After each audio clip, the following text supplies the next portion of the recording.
Una kong naramdaman ang aking paggaling, or being set free rather, from depression and anxiety when I went to bed to go to sleep, nang bigla akong napabalikwas dahil naalala kong 1 linggo na pala akong hindi nakakainom ng aking mga gamot.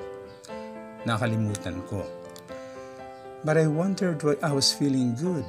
Nothing bad happened to me contrary to what I had always feared. That same week, I saw my doctor and told him what had happened.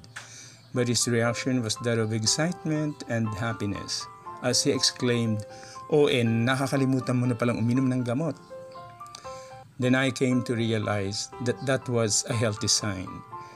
That signaled my liberation from depression and anxiety. As I exited the UST hospital compound, I was in exalted mood, almost euphoric. I was like the phoenix rising from its own ashes.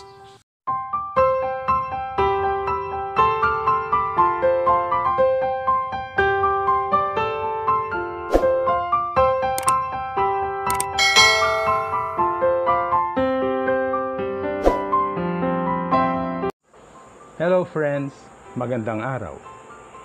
Tuloy na po natin ang ating nasimulan. As what I have mentioned in my first video on depression titled, Paglaya sa Sakmal ng Depression, hindi pala roon nagtatapos ang aking kalbaryo. Nasundan ito ng nervous breakdown, fear, anxiety, and panic attack. Dahil dito, naisipan kong mag-maintain ng isang health journal kung saan inire-record ko ang mga daily occurrences sa aking buhay, health-wise. Iyon ay upang makita o matrace ko ang pinagmumula ng aking mga nararanasan nang sa gayon ay aking maiwasan. At kung may maganda namang naganap ng araw na iyon, upang aking matandaan at ulitin kung kinakailangan. Ganyan ang idinulot sa akin ng depression, fear, and anxiety. Para bang nagsimula akong muli sa ABC. Dahil sa positive development kung saan nawala ang aking depression, fear, and anxiety at nagbalik sa normal ang aking pakiramdam, kaagad kong kinuha ang aking health journal and documented the incident. I tried to recall significant events contributing to that positive development. And I vividly remembered everything. Ganito iyon. Having been enslaved by depression, fear, and anxiety, and sometimes panic attacks for so long, I decided to spend my every day off in my home province to unwind and find relief from stress and all those enslaving negative emotions. Minsang lumabas ako ng bahay, naupo ako sa may monumentong palagi kong tinatambayan noong wala pa akong trabaho. I came across a young guy who appeared depressed and worried. He asked me if I could help him find a job, but he was too young and probably had low educational attainment. I told him I didn't think I could help him because he was still very young. I told him that I wasn't that influential to help find him a job. The young fellow who looked worried remained very sad. I suddenly felt my heart break. I suddenly felt a strong impulse directed towards helping him, although I could not. When I went back to the city, that scene always haunted me. I pitied the young guy. I wanted to know what caused his sadness, what caused his worry. Driven by that sympathetic feeling, when I went home again, I tried to look for him, but I did not find him. In my subsequent days spent in my home province, I was able to see him again, and I was surprised how excited he was upon seeing me. It looks like he saw me as though I was a ray of hope that could help solve his problems. I suddenly felt important. I suddenly felt needed. And after such a long time that I had distrusted and avoided people, that was the very first time that I entertained someone asking for help and made a friend again. And I enjoyed my stay and vacation leave in the province. I tried to further analyze the reason why there appeared to be healing.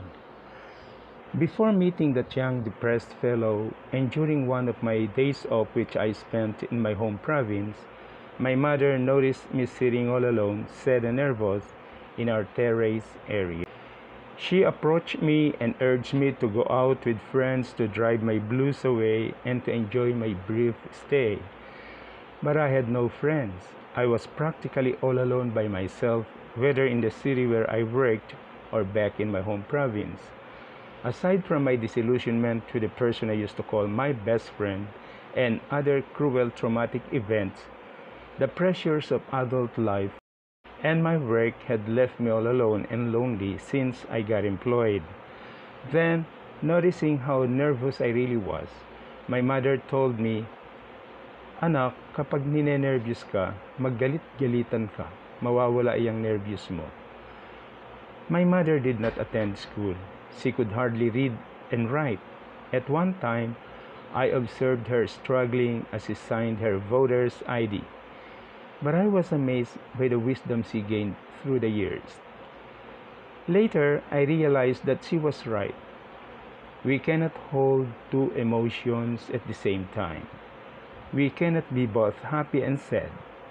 Have you ever tried or experienced laughing and crying at the same time? Fear and anger are both emotions.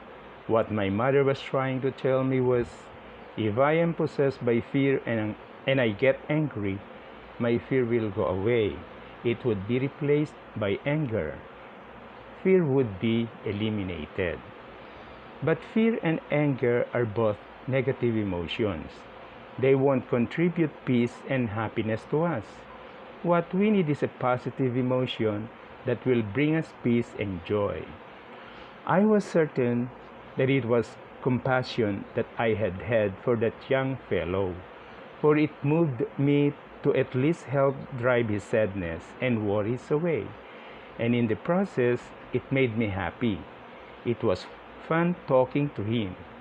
Maybe it could also mean bringing back the joy I once had and lost when I lost a friendship of major importance to me. One internet source states, "Compassion is a deep sympathy or pity that moves one to action. It comes from the heart and not from the head. It's a component of love and not our intellect." The Bible teaches us that there is no fear in love, but perfect love casts out fear. 1 John chapter 4 verse 18.